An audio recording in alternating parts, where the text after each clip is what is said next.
Hello friends, welcome to my YouTube channel. चलिए आज हम डिस्कस करते हैं LIC AO जर्नलिस्ट की जो नोटिफिकेशन वो आउट हो चुकी है ऑफिशियली। तो आप चेक कर सकते हैं, जो कि आज की डेट से आपके ऑनलाइन होने भी स्टार्ट हो गए हैं। तो आप डिटेल से जो है यहाँ पर नोटिफिकेशन देख सकते हैं। तो यहाँ पे सबसे पहले हम बात करूँगा, तो यहाँ पे देखिए मोस्टली जो चीज़ें हैं वो आपको डिस्कस करना चाहूँगा इस वीडियो में। तो यहाँ पे देख सकते हैं सिंपली जो सबसे पहले जो मेन बात होती है वो नंबर ऑफ़ वैकेंसीज़ की। तो नंबर ऑफ़ वैकेंसीज़ कितनी है आपकी बार, तो 300 जो है वैकेंसी ओवरऑल। तो यहाँ पे रिजर्वेशन दे रखा करंट ईयर की जो वैकेंसी है वो आपकी 277 है, और आपकी बैकलॉग वैकेंसी है जो 23 है। ये यहाँ पर ये कैटेगरी वाइज जो आपकी वैकेंसी दे रखी है, यहाँ पर आप इसे देख सकते हैं। नेक्स्ट हम आगे बात करें कि आपका जो है इसका ऑनलाइन का जो शेड्यूल है वो क्या रहने वाला, तो उसकी हम बात करें तो यहाँ पे देखिए जो एक्टिविटी स्टार्टिंग एप्लीकेशन की जो डेट है वो 15 जनवरी है आपकी। तो 15 जनवरी से आपकी ये स्टार्टिंग है, और last date of online registration and online payment for application तो आपका 31 जनवरी है आपका 2023। और आपका जो कॉल लेटर्स है वो आप 7 या 10 दिन पहले आप इसे डाउनलोड कर सकते हैं।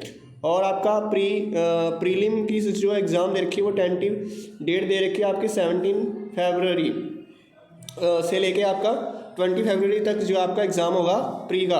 और उसके बाद में मेंस की जो एग्ज़ाम दे रखी है वो आपकी 18 मार्च को, ये कंफर्म है, मतलब कंफर्म नहीं सॉरी, एक ही दिन होगा। तो यहाँ पे ये भी टेंटिव है, तो यहाँ पे 18 मार्च को आपका मेंस एग्ज़ाम हो जाएगा।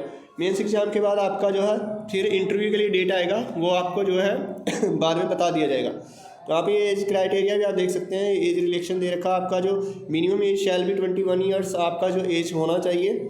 और आपका जो एज काउंटेड होगा 1/1/2023 को आपकी एज 21 ईयर्स हो जानी चाहिए, और आपकी 30 ईयर्स से ज़्यादा नहीं होनी चाहिए फॉर जनरल कैटेगरी के लिए। बाकी कैटेगरी के लिए यहाँ पे रिजर्वेशन भी रखा है कैटेगरी वाइज, जितना आपको रिजर्वेशन मिलता है यहाँ पे आप जो है इसे देख सकते हैं।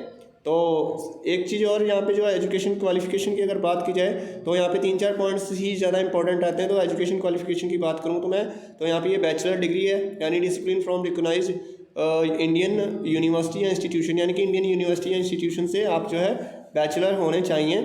तो इसके लिए आप जो है अप्लाई कर सकते हैं। तो आगे नेक्स्ट देख लेते हैं। अब जो है आपका यहाँ पे कुछ सैलरी के बारे में भी डिस्कस किया हुआ है। सैलरी के बारे में आप देख सकते हैं, बेसिक पे आपका रहेगा 53,600 per month in the scale of, यहाँ पे इस तरीके से इसका इंक्रीमेंट होगा। और उसके बाद में जो आपके काफ़ी सारे अलाउंसेस भी मिलते हैं, जैसे आपका DA हुआ, HRA हुआ, काफ़ी सारे अलाउंसेस मिलते हैं, स्पेशल अलाउंसेस। और उसके बाद में जो ओवरऑल ग्रॉस सैलरी वो आपका 92,870 रुपीज़ जो आपका ये आपको मिलेगा। और यहाँ पे ये सर्विस कंडीशन दे रखी है, प्रोबेशन दे रखा है यहाँ पे। तो आपको जो है दिस पीरियड में भी अप टू 2 ईयर्स। तो यहाँ पे देखिए एक चीज़ और है, यहाँ पे ये प्रोबेशन भी दे रखा है, आप 2 साल तो आप जो है जॉब को करेंगे, उससे पहले आप नहीं मतलब कि नहीं छोड़ सकते हैं। उसके लिए आपको एक बॉन्ड क्लियर करना होगा। तो यहाँ पे आप देख सकते हैं ये गारंटी बॉन्ड है। तो यहाँ पे देख सकते हो यहाँ पे जो चार्जेस है यहाँ पे ये देख सकते हैं 5 लाख रुपीज़। अगर आप पहले जो जॉब छोड़ते हो तो आपको 5 लाख रुपीज़ यहाँ पे करने होते हैं। तो ये अगर आप जो है 2 साल से पहले अगर आप जॉब को छोड़ते हैं। तो फीस स्ट्रक्चर की अगर बात की जाए तो यहाँ पे एप्लीकेशन फ़ीस की स्ट्रक्चर की बात, SC ST PWD कैंडिडेट्स के लिए intimation charge 85 rupees plus transaction charge होगा, तो यानी कि लगभग 100 रुपीज़ जो आपका फ़ीस ऐसे अराउंड में रहेगा। का फॉर ऑल अदर कैंडिडेट्स के लिए आपको 700 रुपीज़ प्लस आपका ट्रांजेक्शन चार्ज प्लस GST, तो लगभग जो है 800 या 900 के समथिंग इसका चार्जेस रहने वाले हैं। सिलेक्शन का प्रोसीजर आप देख सकते हैं। तो सिलेक्शन का जो प्रोसीजर है वो इस टाइप का है। सबसे पहले आपका फेज़ फर्स्ट में प्रीलिमिनरी एग्जाम्स होंगे। तो आप यहाँ पे देख सकते हैं जो आपका exam objective test will be conduct online, the test will be 3 section. तो सबसे पहला जो सेक्शन होगा आपका रीजनिंग एबिलिटी का होगा, जिसमें 35 क्वेश्चन आएंगे आपके, 35 मार्क्स के आएंगे। और जो मीडियम होगा इंग्लिश हिंदी दोनों होगा। यहाँ पे मिनिमम क्वालिफाइंग मार्क्स दे रखे हैं 16, और अदर कैटेगरी के लिए 18 है। और ड्यूरेशन आपका 20 मिनट रहेगा आपको इस सेक्शन को करने के लिए। इसी तरीके से क्वांट का भी 35 क्वेश्चन 35 मार्क्स हैं, और आपका इंग्लिश और हिंदी दोनों में नीचे दिया हुआ है।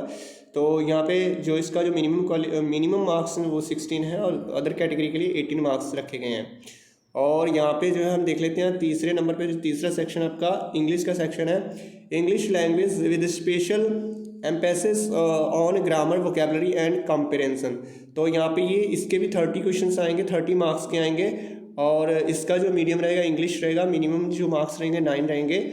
और आपका अदर कैटेगरी के लिए यहाँ पे 10 मार्क्स रहेंगे। और आपके जो टाइमिंग है 20 मिनट रहने वाली है। तो यहाँ पे टोटल जो आपके जो क्वेश्चन है वो आपके 100 क्वेश्चन हैं और आपके जो मार्क्स हैं वो 70 मार्क्स हैं और जो आपका ये पीरियड है 1 आवर पीरियड। तो यहाँ पे आप देख सकते हैं English language test will be qualifying nature in the marks in English language will not be counted for ranking. तो यहाँ पे देख सकते हैं कि जो इंग्लिश के जो मार्क्स हैं तो यहाँ पे ये काउंट नहीं किए जाएंगे, जो आपकी मेरिट बनेगी वो 70 मार्क्स पे ही बनेगी।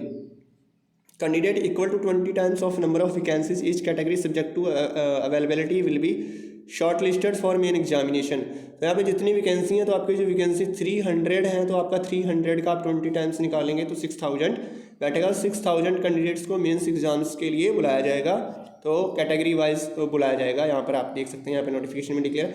तो यहाँ पे सबसे मेन चीज़ यहाँ पे आपको ध्यान रखना है कि आपको सिर्फ ओनली 2 सब्जेक्ट पर ही डिपेंड करना है। ये आपका क्वालिफाइंग नेचर है। आप 9 से 10 क्वेश्चंस अगर अटैम्प्ट करते हैं 100% एक्यूरेसी के साथ तो इससे आप क्वालिफाई कर लोगे और आपका रीजनिंग और क्वांट का से जितने भी मार्क्स बनेंगे उसी से मेरिट आपकी बनेगी।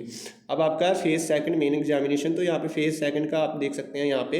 तो फेज़ सेकंड के बारे में means examination will consist of objective test for 300 marks and descriptive test 20 marks. The both objective and descriptive test will be online।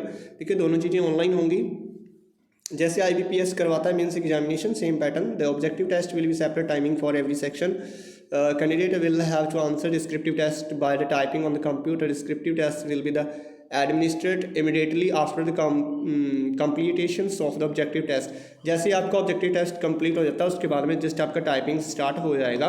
तो इसका जो आपका ये दे रखा टाइमिंग दे रखी है, मार्किंग सिस्टम जो भी दे रखा है, नंबर ऑफ क्वेश्चन 30 हैं, आपके मैक्सिमम मार्क्स 90 हैं और जो इंग्लिश जो लैंग्वेज का मीडियम है वो बहुत ही रहेगा। आपका मिनिमम मार्क्स का क्राइटेरिया भी दे रखा है आपको और अदर्स कैटेगरी के लिए भी दे रखा है और ड्यूरेशन 40 मिनट यहाँ पे आप ये देख सकते हैं।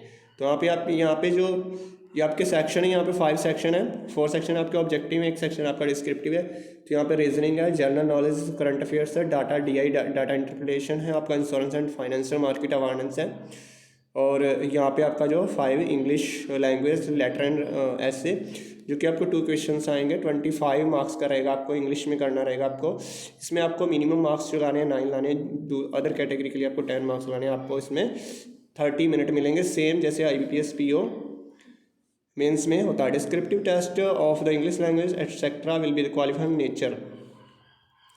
The marks English language will not be counted for ranking. तो यहाँ पे भी आप देख सकते हैं ध्यान से, ये पहली मेंशन है कि आपका जो है डिस्क्रिप्टिव के जो मार्क्स होंगे वो आपके मेरिट में मेंशन नहीं होंगी। तो यहाँ पे ओनली यहाँ पे जो भी ऑब्जेक्टिव होगा आपका 300 मार्क्स का इसे ही काउंट किया जाएगा, जो कि आपका 2 घंटे का समय दिया गया है। तो इस प्रकार जो है इसका जो है सिलेबस था। तो और कुछ ज़्यादा इम्पोर्टेंस नहीं है इस वीडियो में। अब बाकी की जो डिटेल्स हैं वो आपको अदर वीडियो में, जैसे कि आपका एक्सपेक्टेड कट ऑफ क्या रहेगा इसका, वो हम दूसरा वीडियो में बताएंगे। प्रीवियस में कितना इसका कट ऑफ गया था और लास्ट टाइम कब इसका वैकेंसी आया था उसके लिए हम बाद में डिस्कस करेंगे। तो वीडियो अच्छा लगा तो प्लीज़ इसे लाइक शेयर करना ना भूलना। Thank you for watching.